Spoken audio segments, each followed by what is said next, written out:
ہو جائے. وہ ایسا ہی ہوا. اللہ پاک نے حج کرنے توفیق عطا فرمائی. والدہ صاحب ساتھ سن تو وہ حج کیتا 99 دے وچ اسی.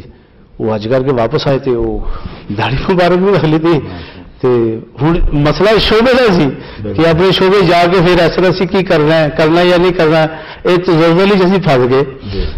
اصل میں انہوں نے یادیں نہیں کرائی. بڑی زبردست بات سی وہ کہ بنیاد تو اسلام نو لواں گے یا بنیادی گل نو لے کے چلاں گے نا تو پھر بات سمجھ آئے گی ساڈے کہ اسی کون اسی دنیا چ کیوں ہیں, ساڈا آن دا مقصد کی ہے. یہ گلاں نے یاد نہیں کہی. اسی اتنے نہیں ٹھہرنا, اسی اتوں جانا ہے واپس. اور جان کی تیاری کی ہے تو بنیاد کی تھی ساری. بنیاد ساری یہ لا الہ الا اللہ محمد رسول اللہ والی زندگی تے اسی آ جائیے. مثلا اللہ سبحانہ و تعالیٰ جہے احکامات بھیجے طریقے حضور صلی اللہ علیہ وآلہ وسلم کے مطابق 24 گھنٹے اسی زندگی گزارنے والے بن جائیے. اے وہ آخرت کی تیاری ہے. اے وہ تیاری ہے. جیسے سٹار حضور صلی اللہ علیہ وسلم شاعت میں آخری خطبے سب کو پتا ہے کہ صحابہ 1,24,000 صحابہ رضی اللہ تعالیٰ سامنے موجود ہے. اور فرمایا کیا میں نے تم تک دین کو پہنچا دیا. 1,24,000 صحابہ ایک زبان ہو گئی یا رسول اللہ دین کو پہنچایا بھی ہے اور پہنچانے کا حق بھی ادا کر دیا. پھر فرمایا میرے بعد کوئی نبی نہیں آئے گا.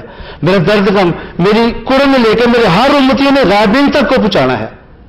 اب سر سیدھی سی بات ہے, صحابہ رضی اللہ تعالیٰ اس پیغام کو اس درد غم کو لے کے نہ نکلتے, وہیں بیٹھے رہتے. اللہ معاف فرمائے ہم یہاں ہندو کافر ہوتے مندروں میں نوکری کرتے, وہ نکلے ہمارے باوجان نے کلمے پڑھے ہم مسلمان گھر میں پیدا ہو گئے.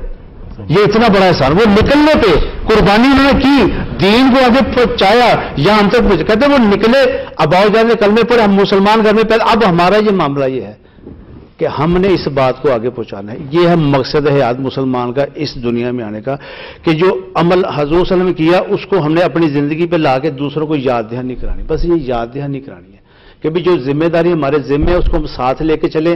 اللہ پاک دنیا میں بھی عزت آپ قبر آدھی ہماری اچھی ہوگی. یہ باتیں جب انہوں نے کہی میں نے کہا یار یہ کیسے معاملہ چلے گا. ہم تو ڈرامے والے فلموں والے ہم لڑکیوں کے ساتھ بھی کام کرتے ہیں ڈرامے فلموں میں کام کرتے ہیں تو یہ کیسے معاملہ. انہوں نے کہا دیکھو اصل مسئلہ پھر نیت کا بھی آ جاتا ہے کہ کس نیت سے میں بات کر رہا ہوں, کس نیت سے میں اس عورت کی طرف دیکھ رہا ہوں. اللہ مجھے دیکھ رہا ہے. اللہ کہتے ہیں تیری نظر ہے, تیری نظر جہاں جا رہی ہے, ایک میری نظر ہے, ایک تیری نظر کو دیکھ, تیری نظر کس نیت سے پڑ رہی ہے. یہ سارا معاملہ اللہ کے ساتھ ہے.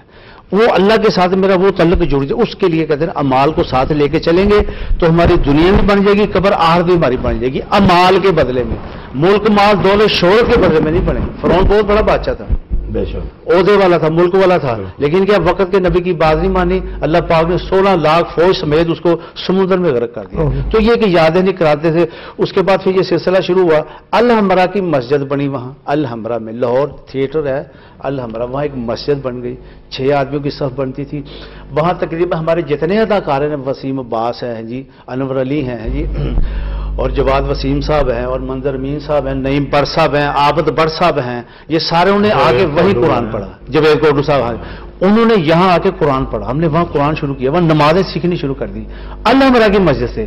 اب لوگ کہتے تھے کہ یار آپ تو ڈرامے والے, آپ فلمیں بھی ڈرامہ بھی کرتے ہو نمازیں بھی پڑھتے ہو یار. یعنی ہمیں انہوں نے یہ سمجھا یہ کٹ آف ہے, یہ ان کا یہ معاملہ نہیں کہ یہ نمازیں بھی پڑھیں, یہ صرف ہمیں ہنسائیں. اب ہمارا بھائی وہاں ہنسانا تو کام نہیں آئے گا نا, وہ تو مال کام. یہ ایک پروفیشنل ہے. جی مطلب پھر بھی لیکن اصل میں بات یہ بتائیں کہ 20 25 30 سال ہو گئے ہیں, اب پتہ چلا کہ کام غلط پکڑا ہوا ہے. یہ اس چیز نے ہمیں احساس کرایا. اسلامی روح سے دیکھیں گے تو یہ کام تو نہیں نا صحیح ہے بھائی. ایک آدمی 30 یہ نہیں دیکھیں اس کام میں 20 30 سال سے آدمی پھنسا ہوا تھا. اب اس کو تھوڑا دھچکا لگا ہے, جیسے کہتے ہیں جسے اللہ چاہے ہدایت دے ملتی. تو مجھے چھوٹا سا واقعہ یاد آ رہا ہے, اللہ جنت نصیب کرے. سلطان رائی صاحب ہمارے پاکستان کے سپر سٹار تھے, تو انہوں نے بھی ماشاءاللہ 3-4 حج کرنے کی سعادت ان کو بھی نصیب ہوئی ہے. تو وہ ایک بار وہ حج پہ جا رہے تھے, تو چونکہ وہ نیچے طبقہ فائٹروں سے نکلے ہوئے تھے تو سپر سٹار بن گئے, تو ان سے ان کا بہت پیار محبت تھا, آخری وقت تک بھی بہت پیار کرتے تھے. تو جانے لگے تو ان کا ایک عام مقولہ ہوتا تھا نلکا, کہ نلکا آ گیا ابھی, نلکا جا رہے ہیں ابھی, کہ پانی بھر لو, کنٹینیوٹی تھی ان کی. تو انہوں نے کہا ابھی نلکا جا رہے ہیں جی, حج کرن جا رہے ہیں ابھی, مل لو من سارے. تو سارے لوگوں نے, وہ جتنے فائٹر تھے چھوٹے لوگ بیچارے بیٹھے ہوئے, انہوں نے کہا جی ہم نہیں ملتے.